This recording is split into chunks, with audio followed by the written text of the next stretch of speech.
Cookery சேனலை பார்த்து யார் வேணாலும் சமையல் பண்ணலாம். ஆனா சுவையான சமையல் பண்றது எப்படி? நான் இதயம் நல்லெண்ணெயில சமையல் பண்றேன். ஆஹா ஓஹோன்னு பாராட்டுறாங்க.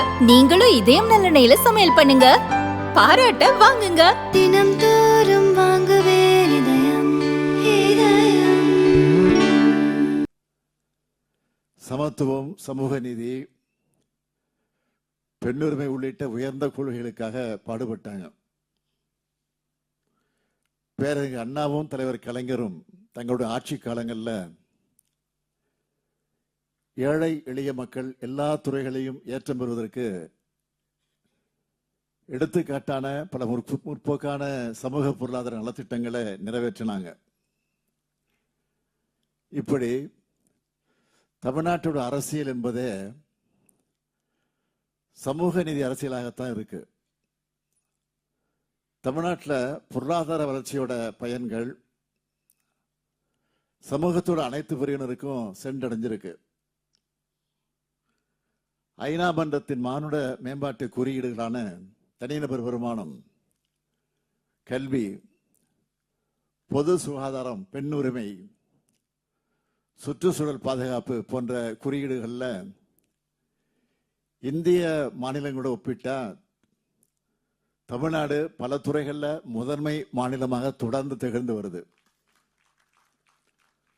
ஒன்றிய அரசு விதிக்கிற நேர்முக வரிகள்லையும் ஜிஎஸ்டி வரிகள்லையும் ஒன்றிய அரசுக்கு அதிக வருமானத்தை ஈட்டித்தர்ற மாநிலமா தமிழ்நாடு இருக்கு. ஆனா தமிழ்நாட்டுக்கு ஒன்றிய அரசு தர்ற நிதி பகிர்வு தொகையில மாநிலம் அளிக்கிற வரி வருமானத்துக்கு ஏற்ப ஒன்றிய அரசு தமிழ்நாட்டு அரசுக்கு உரிய நிதி பங்கை வழங்காம குறுகிய அரசியல் நோக்கத்தோடு செயல்பட்டு வருது. பேரறிஞர் அண்ணா, முத்தமிழறிஞர் கலைஞர் காட்டின வழியில சிறந்த பல சமூக பொருளாதார திட்டங்களை வெற்றிகரமா நிறைவேற்றி கடந்த 4.5 வருஷமா திராவிட மாடல் ஆட்சியை தமிழ்நாட்டு மக்களுக்கு நாம கொடுத்து வரோம். பல்வேறு நெருக்கடிகளை மீறி போராடி தமிழ்நாட்டை உயர்த்தி வரோம். 1967 பேரறிஞர் அண்ணா அவர்கள் ஆட்சி பொறுப்பேற்றதும் தன்னுடைய சட்டமன்ற உரையில மாநிலங்கள் உரிமை பெற அரசியல் சட்டமைப்பு சட்டத்தில் மறு ஆய்வு தேவையானதுன்னு குறிப்பிட்டார். 1969 முதலமைச்சர் கலைஞர் அவர்கள் நீதியரசர் ராஜமன்னார் தலைமையில் ஒரு குழுவை அமைச்சார். ஒன்றிய மாநில உறவுகளை சீராய்வு செஞ்சு 1971 மே 27 ராஜமன்னார் குழு தனது வரலாற்று சிறப்புமிக்க அறிக்கையை தமிழ்நாடு அரசிடம் அளித்தது. அந்த அறிக்கையை அடிப்படையாக வச்சு 1974 ஏப்ரல் 14 மாநில சுயாட்சி தீர்மானத்தை தமிழ்நாடு சட்டமன்றத்தில் நிறைவேற்றினார் முதலமைச்சராக இருந்த கலைஞர் அவர்கள். அப்போதைய பிரதமர் திருமிகு இந்திரா காந்தி அவர்களுக்கு ஒரு மடல் எழுதி மாநில சுயாட்சியுடைய தீர்மானத்தையும் இணைச்சு ஒன்றிய அரசு உரிய நடவடிக்கைகளை மேற்கொள்ள வேண்டும் என்று குறிப்பிட்டார். இன்றைக்கும் ராஜமன்னார் குழு அறிக்கையில குறிப்பிட்டுள்ள பல்வேறு பரிந்துரைகள் மிகவும் போற்றத்தக்கதாகவும் நடைமுறைப்படுத்த வேண்டிய நிலையிலும் இருக்கு. தமிழ்நாடு, மேற்கு வங்கம், கர்நாடகம், கேரளம், ஆந்திரா, தெலுங்கானா, பஞ்சாப், ஜார்க்கண்ட் ஆகிய மாநிலங்கள்ல பாஜக அல்லாத கட்சிகளோட தலைமையில ஆட்சி நடக்குது. இந்த பட்டியலில் காஷ்மீரும் ஒரு மாநிலமா இருந்திருக்கணும். ஆனா ஒன்றிய அரசமைப்பு சட்ட விதிகளை மீறி தன்னிச்சையா காஷ்மீர்ல மக்களால் தேர்ந்தெடுக்கப்பட்ட ஆட்சி கலைக்கப்பட்ட பிறகு ஆளுநருடைய ஆட்சி காலத்தில் காஷ்மீர் மாநிலத்தை ஒன்றிய அரசினுடைய நேரடியான ஆட்சிக்கு உட்பட்ட ஒரு பகுதியா மாற்றி அறிவிச்சாங்க. இத்தகைய ஜனநாயக விரோத கூட்டாட்சியருக்கு எதிரான நடவடிக்கையை திராவிட முன்னேற்ற கழகமும் எங்களோடு இணைந்திருக்கக்கூடிய காங்கிரஸ் விடுதலை சிறுத்தைகள், இந்திய கம்யூனிஸ்ட் கட்சி, மார்க்சிய கம்யூனிஸ்ட் கட்சி, இந்திய யூனியன் முஸ்லீம் லீக், இப்படி எல்லா கட்சிகளும் சேர்ந்து கண்டிச்சோம்.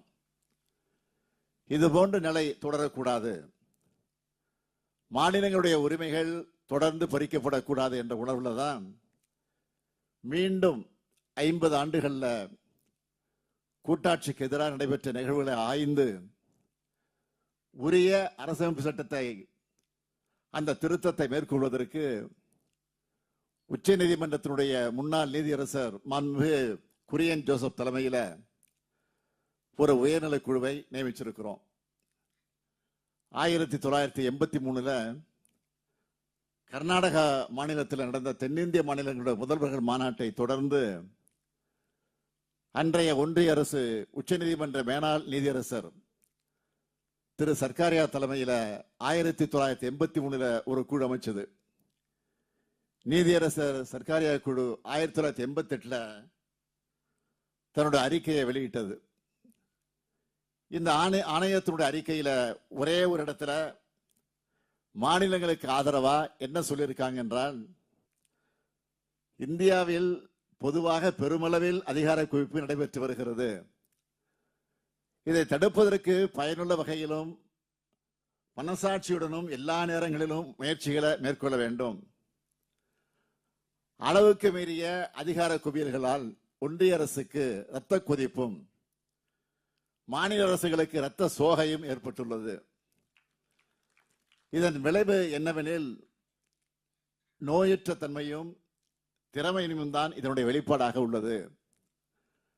உண்மையில் அதிகார குவியல் மக்களின் பிரச்சனைகளை தீர்ப்பதற்கு பதிலாக அதிகப்படுத்துகிறதுன்னு அந்த அறிக்கையில் இருக்கு.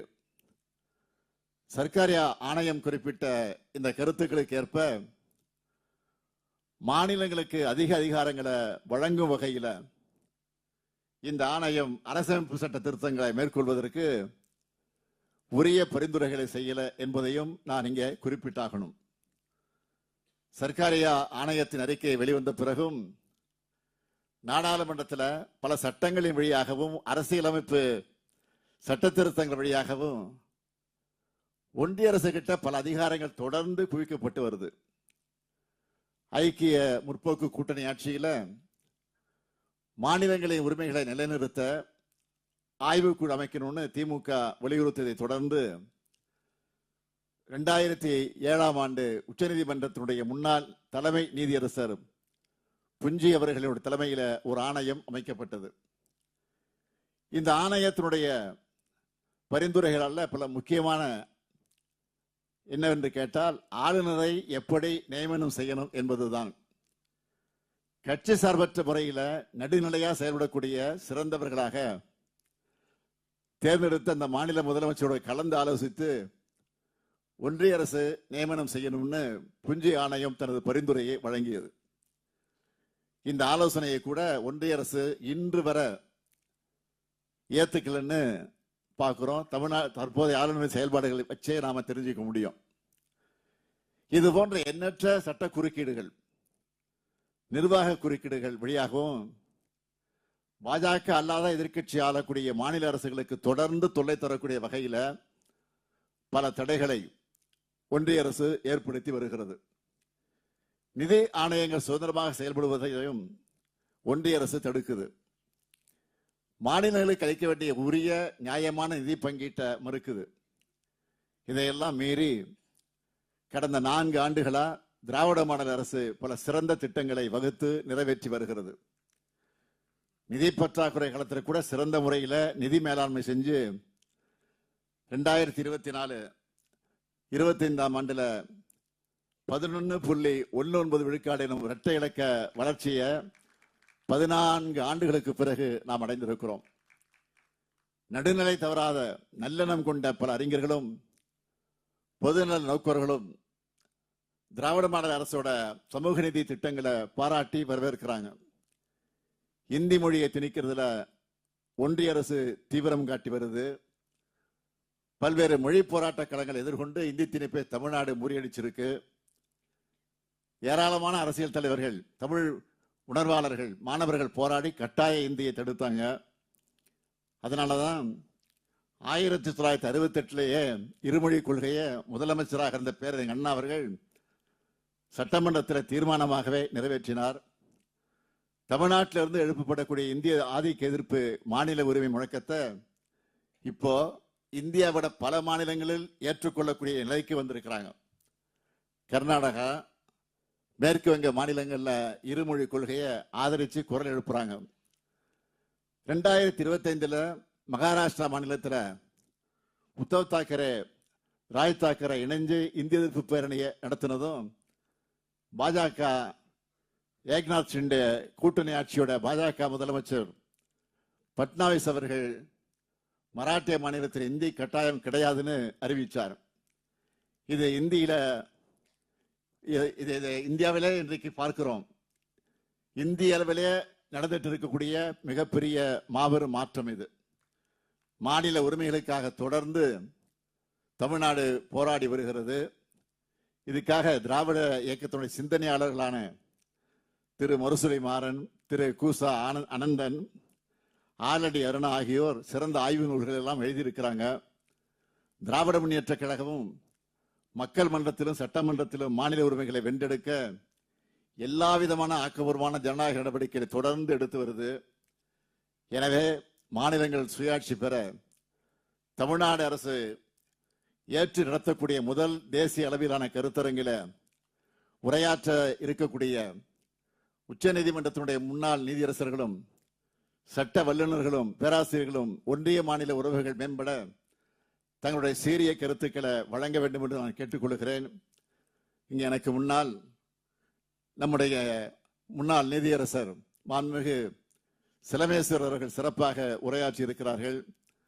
தற்போதுள்ள நீதித்துறை நடைமுறைகள், அரசு துறையினுடைய நடைமுறைகளில் தன்னுடைய அனுபவத்திலிருந்து கருத்துக்களை எல்லாம் அவர் பகிர்ந்திருக்கிறார்.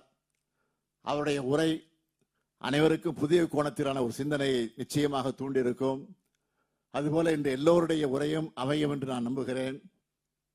மாநிலத்தில் சுயாட்சி, மத்தியிலே கூட்டாட்சி என்ற கொள்கை திட்டம்தான் இந்தியாவினுடைய பன்முகத்தன்மையும் இந்தியாவுடைய ஒருமைப்பாட்டையும் மேலும் வலிமைப்படுத்தக்கூடும். அதுக்கு நம்முடைய உயர்நிலை குழு சிறந்த முறையில் பணியாற்றி வருது. அதற்கு உதாரணம் இந்த குழுவினுடைய தலைவர் நீதியரசர் மாண்புமிகு குரியன் அவர்கள் பேசும்போது ஒரே வரையில சிறப்பாக சொன்னார். பலரும் சொல்லும் தேசம் முதன்மை என்பதை விட தேசத்தை உருவாக்கிய அரசியலமைப்பு சட்டமே முதன்மை என்பதை தெளிவாக சொல்லிவிட்டார். இந்த வரலாற்று சிறப்புமிக்க குழுவில அவருடன் இணைந்து பணியாற்றும் திரு அசோக் வர்தன் ஷெட்டி அவர்களுக்கும் டாக்டர் நாகநாதன் அவர்களுக்கும் என்னுடைய பாராட்டுக்களை நான் தெரிவித்துக் கொள்ள விரும்புகிறேன். இந்த குழு அளிக்கக்கூடிய பரிந்துரைகள் மாநிலங்கள் தன்னுரிமை பெற்று ஒரு புதிய வலிமையான இந்தியா உருவாக வழிவகுக்கும் என நான் உறுதியாக நம்புகிறேன். தன்னிறைவு பெற்ற மாநிலங்களின் முயற்சியால் தான் ஒன்றுபட்ட இந்தியா வலிமை பெறும். பலவீனமான மாநிலங்களால் இந்தியாவை உயர்த்த முடியாது.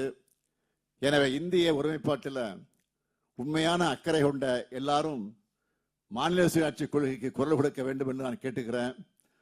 தமிழ்நாடு அரசு அமைச்சிருக்கக்கூடிய குழு போல இந்தியாவில் இருக்கக்கூடிய எல்லா மாநிலங்களும் இது போல குழு அமைச்சு மாநில உரிமை முழக்கத்தை முன்னெடுக்க வேண்டும் என்று இந்த நேரத்தில் நான் வலியுறுத்துகிறேன்.